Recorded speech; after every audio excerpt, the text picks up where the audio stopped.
Hello there, you gorgeous people. I hope you're safe, and I hope that wherever in the world you are, I hope that you're okay. In this video, I would like us to talk about decision making, because for some people, they can make decisions quickly and confidently. For other people, they can really struggle to make those decisions. Now, don't get me wrong, in life you're going to have big decisions, such as, what subjects to take for your GCSEs, what to study at university. So there's big decisions out there. But also some people struggle with the smallest of decisions, such as what to have for dinner, where to meet their friends.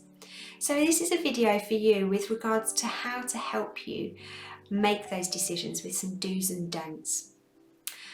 However, what I do want us to do is I just want to pull it back, and I just want us to kind of take a moment to reflect that certainly during the lockdown periods, the first and the second one, is that us having the need to make decisions was taken away from us, because there wasn't a need for us to choose where to go to meet our friends or what movie to watch, because obviously cinemas were closed.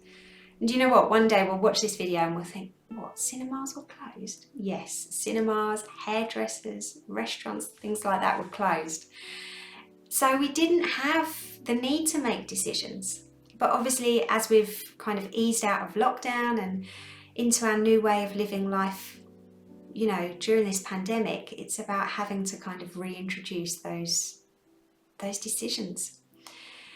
What I do want you to remember is some people that kind of have low self-esteem or don't feel very confident will often doubt themselves because they don't have the confidence to believe in themselves, to believe that they've made the right decision. So if that is you, if you do lack that confidence, then just realise that knock-on effect that can have. And also, some people prefer to defer. So when it comes to needing to make a decision, however big or small, sometimes what they'll do is they'll just prefer to defer, forget about it.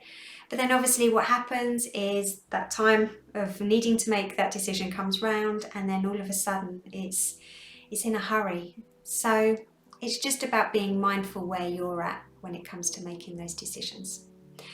What I need us to remember is that actually us humans have to make hundreds upon hundreds, if not thousands, of decisions a day. It could be massive ones, like at the weekend what to wear. It might be during the week of what school socks to wear.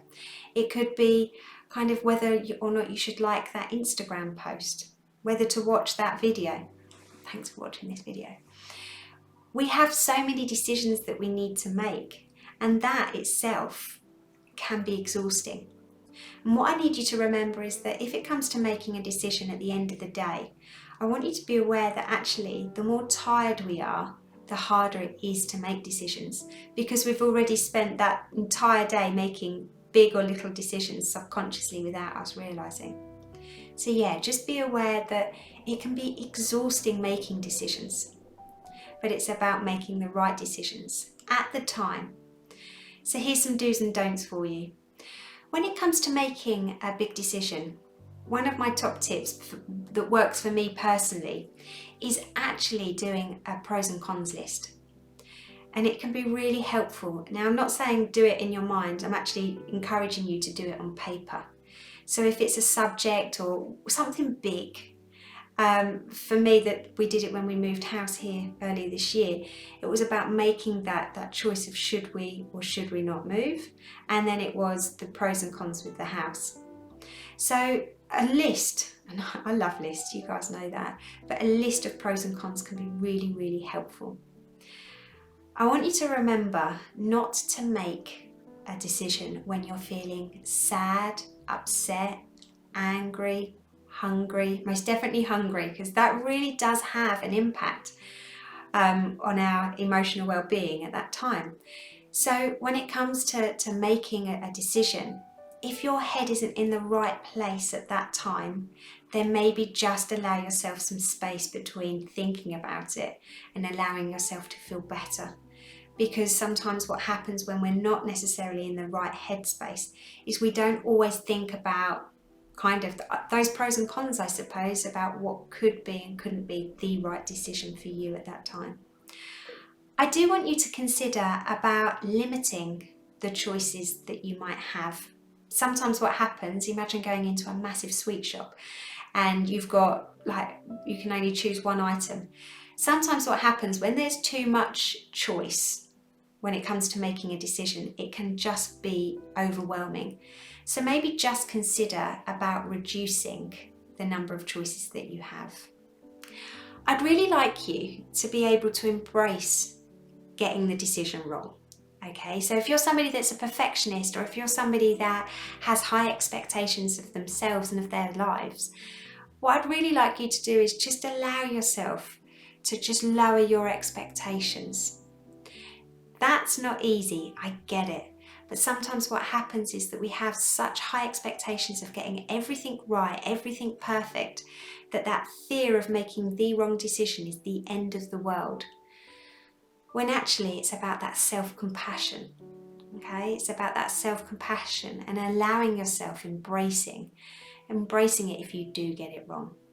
Now that is a whole different video, but what I would like you to just remember there is that self-compassion. Just being kind to yourself if you do get it wrong.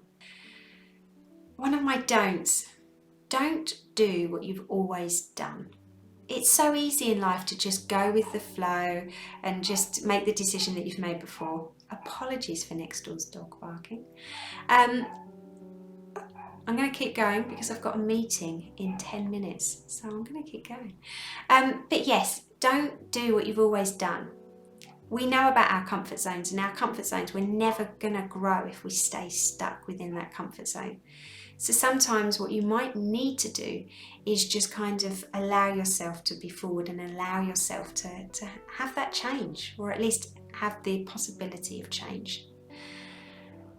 And my last thing is, I'd like you to become more okay, more understanding about not knowing the outcome. Because often what will happen is we might make a decision and we might not necessarily know the outcome, whether it was the right or the wrong one, for quite a few weeks, months even. So for example, choosing which uni to go to, choosing what subjects to take for your GCSEs. But it's actually about having that ability to just kind of go with the flow. We love, as humans, we love certainty. And if anything COVID has taught us is nothing is certain, certainly over the last 18 months. But it's just about you being able to just go with the flow. So I know that those last points some of them are easier said than done, but it's just about you being kind to yourself. And always remember this, please, that if it does come to making a decision and it is tricky and you have kind of put it off until the last minute, or you really can't make it, that decision itself, just allow yourself, with that curiosity, just add some curiosity there and allow yourself to think, what is it that's so hard? Is it because, I don't know, say it's you're wanting to meet up with some friends and they've asked you, where do you want to meet? Is it because you don't want to get it wrong because you're frightened that they won't like you? If you're going to uni and it's not the right choice, is it because you're frightened of what other people might think? To just have that moment, use that curiosity to just see where you're at and why it's so difficult. Because then what can happen, building your self-awareness, is that we can allow ourselves not to go here again. Okay, so in future, it will be like allowing yourself that heads up to learn from it. So then making decisions in the future can become a little bit easier. One of my top tips that I tell my clients is that if it's about, for example, choosing where to go with some mates, or what to watch at the cinema or something like that, allow yourself to be bold, allow yourself to make a decision, and then just ask them if that's all right with you, or how does that sound? Because then what you're doing is you're allowing them a certain sense of direction and leadership, which, let's face it, is quite a relief. But also you're giving it back to them as a question. So they've got the opportunity whether to say yes or no. Maybe it might be with what time to meet. Again, give them that sense of kind of direction. Give them that time. But then again, add it with the kind of the question, is that all right with you? So hopefully you can see what I'm saying. You're allowing yourself to make the decision, but also you've got that backup that actually it's kind of their final say. And then that will allow you to kind of improve your confidence and realise that actually each and every decision that I have suggested, they've gone along with, and actually it's been okay. So yeah. Anyway, you look after yourselves, and I look forward to doing another video. Take care everybody, and keep being awesome. Bye.